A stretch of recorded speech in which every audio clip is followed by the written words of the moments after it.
What's up, guys? My name's Justin with Modern Mixing.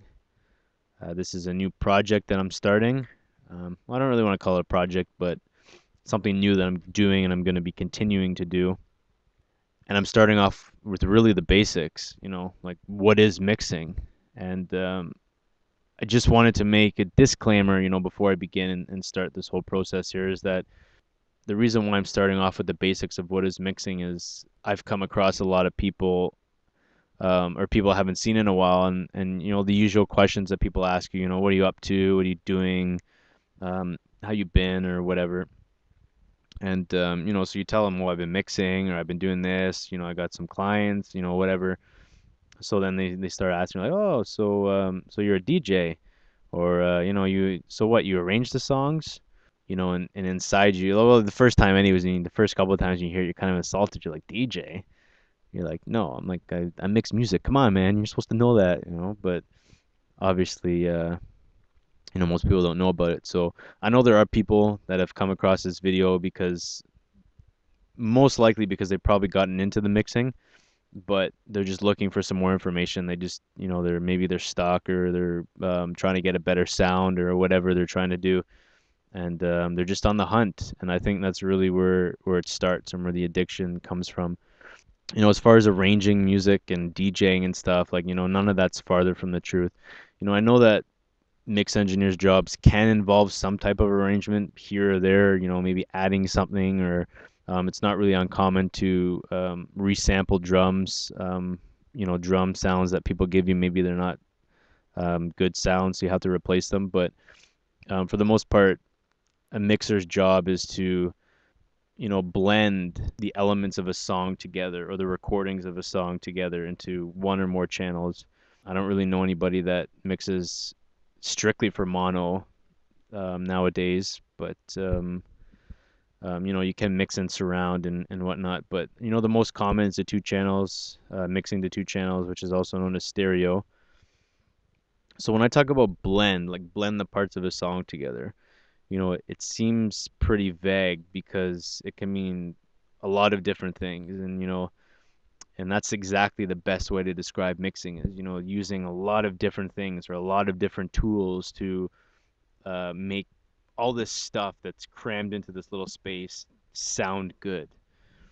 If you were to put five mix engineers or five competent mix engineers that know what they're doing, and you put them in, give them the same room, give them the same equipment, give them everything that they need or always needed or always wanted, and give them the song that you want them to do, and then sit down with them for half an hour, whatever it is, and explain to them this is how you want the song, how you want it to sound, and just let them go do their thing, come back, and I guarantee you there's going to be five different sounding songs, even if they're similar in ways. And there's also five completely different approaches. If you were to open up all their sessions, you'd see something completely different. The way that they approached it, the effects that they used, how they used them, their bussing, their EQs, their effects, like everything. It's going to be totally different from one another. And I think that's the beauty of mixing because there is really no right or wrong way to approach a mix. Usually the mix that does come out ahead of the other mixes is the one that moves the audience in some form or some form or another. Now that we've discussed, what is mixing, what are some of the tools that we can use to blend uh, like a song together? So the first one is processing. So processing can include compressors, equalizers, gates, volume faders. Well, I guess really not really volume faders, but whatever. I put it there anyways, and pan pots too. But you can see on the screen here, the first one, that's a Renaissance EQ. Um, I like it. I like it a lot actually. And then the Renaissance de-esser, or sorry, Renaissance compressor. A compressor is mostly used to enhance the dynamics of a sound or to control the dynamics of a sound. So you can even out the vocals if you're trying to control the vocals, or you can add more attack to a drum or a drum section if that's the sound that you're going for. And again, I'm just giving small, brief descriptions, and I'll go into more detail about all this stuff after. The next is equalizers. So they're used to manipulate the frequency content of a sound. Subtractive EQ usually tends to sound better when blending instruments, and I'll usually use subtractive EQ when I'm getting a mix going and I'm trying to move things out of the way of one another. And when I say subtractive, what I mean is cutting certain frequencies as opposed to boosting. Next is gates. I really don't use these too much, and I'll explain later why. But these can be used in more than one creative way, but are useful for filtering out any unwanted signal at a set threshold. Then you got pan pots. These are used to set the position of a sound from left to right. Then volume faders controls the amount of gain a signal has in a particular song. So usually the volume fader, won't only make something louder or quieter, but it tends to make things sound closer to you in a mix, and it also tends to make things sound a little bit more distant in the mix as well. So next, we got effects. It's reverb, delay, and modulation. And I only put a few here, but now in today's world with digital music, there's a gazillion types of effects, and there's even plugin companies that are naming their plugins processor or their effects processors some weird names. So you're not really limited. But I think the three basic ones, and these are the ones that I usually use in a mix. The reverb, which creates space or an environment around a dry sound. You can also make things sound more distant or more upfront in a mix. Then you got delay, can be used to fill space in a song. You can add rhythm to a sound, which I like to do that. Or you can make it sound like a reverb if you use it properly. But I've tried millions of different ways. I still haven't gotten it to sound the way that I wanted. So if I want a delay with a reverb sound, I'll just, send the delay to the reverb, or I'll just add the reverb to the sound. Modulation is used to alter the characteristic, usually through phase, time, pitch, and volume.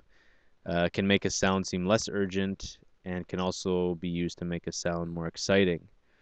I generally use it to make things sound less urgent or less upfront. But yeah, we'll discuss that later as well. Next thing I wanted to talk about was the soundstage.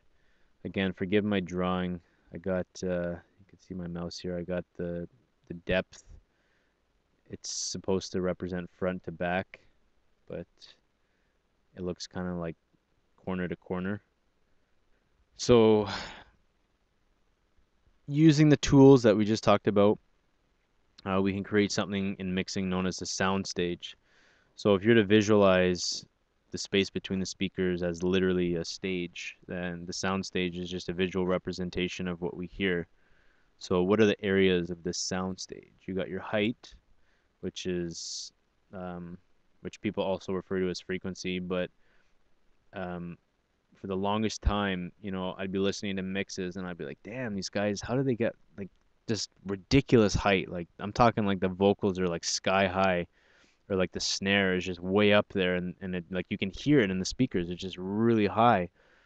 And for the longest time I was trying to figure it out, and I could never do it. And I'd read and I'd, message people, talk to people, and everyone would give you the same mundane answers. And I just thought that, they were trying to keep information from me, or they just didn't know. They were, going through the motions and they just really didn't know what the heck they were doing.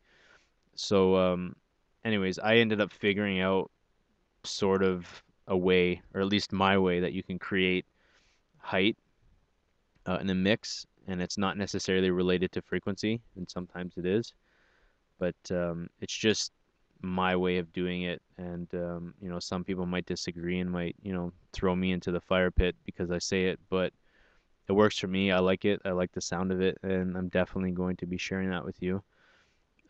Next, we got the depth, like I was talking about, the front to back. Some people use reverb. You can also use EQ and volume.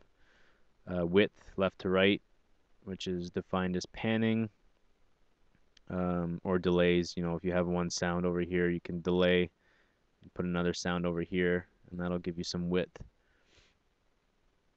And the last thing that I wanted to talk about is goals. So I know that every engineer, especially when we're talking professional, or at least people that are doing it full time, they have their own list of goals that they want to achieve when they're mixing a particular song. But I think every engineer, whether you're doing it part time or full time or whatever, I think that it's good to have even some basic goals when you start a mix or when you're approaching a mix, and even if you don't have them written down, you kind of know them. And I think I'm at a point now where I generally know where I'm going with the song, so I don't have to write it down. But if you have to, I'd say, you can copy these ones and write them down, or you can come up with your own.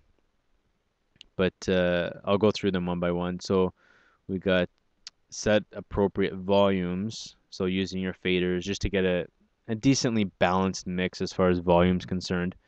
Then you got balance of frequencies. So there's only so much frequencies and there's only so much space in a mix, and generally you have to have every frequency be represented somehow in the mix, and kind of just take out or do whatever you got to do to make unwanted frequencies not clash with other sounds or not mask other sounds. Then you have all elements sound like they were meant to be together, or what you call the glue. Some people just naturally can do that as they're going through the mix, and sometimes it's a subconscious thing, and sometimes it's a conscious thing where as you're mixing, things are already just starting to glue themselves together. But there is some other techniques that people use as far as adding certain processors to the master fader. So next is have the star element touch the audience, and I put in brackets there usually the lead vocals. More often than not, the lead vocals is going to be your star. Sometimes it's just a ridiculous sound that, for whatever reason, sounds cool to you, and you want it to stick out, or you want it to stand out just as the vocals are pulling back and make it stand out, and then pull it back as the vocals come back in, something like that. So just find out where your star element is and kind of exploit that. Never be married to any techniques or rules, which I think is important because, even if you learn mixing from another person, or maybe if you're brand new and you learn everything that I'm going to teach you, don't let what I'm going to tell you as the end all be all, and like do your own exploring, and find out what works for you. And the last is make the listener forget that there are speakers in the room and only sounds. So what I mean by that is you really have to hear sound differently than the average person hears a song. When somebody listens to a song, they listen to the song. But as an engineer, yeah, you're listening to the song and you're trying to figure out how it moves you or whatever it's doing, but you're also listening at the environment that your song is in, and you're trying to figure out, like, if you're listening to your favorite track or whatever, you're listening like, oh man, that reverb, it just, or that delay, it sounds crazy. Like, how did he do that or whatever? And these are the things that you're listening for. So what you're trying to do is you're trying not to make it sound like the music is playing through the speakers. You're trying to make it sound like the music's coming out of the speakers. So I know when I mix songs, the songs that seem to jump out of the speakers as opposed to just sit in between the speakers, um, most people don't really realize that stuff when they're listening to it, but it's just a feeling that evokes inside of them, and they'll usually call you up and be like, "Oh man, I just listened to the mix and it sounds ridiculous, sounds crazy. What did you do? It's just so good," or whatever. And that's my goal in a mix. I want the person to just be blown away by it. But yeah, so that's it. That's all I had to talk about today. So the next video will be a little bit more of the meat and potatoes, I guess you could say, of mixing. This was just a little introduction to what is mixing. But anyways, again, I'm Justin with Modern Mixing, and I'll see you soon.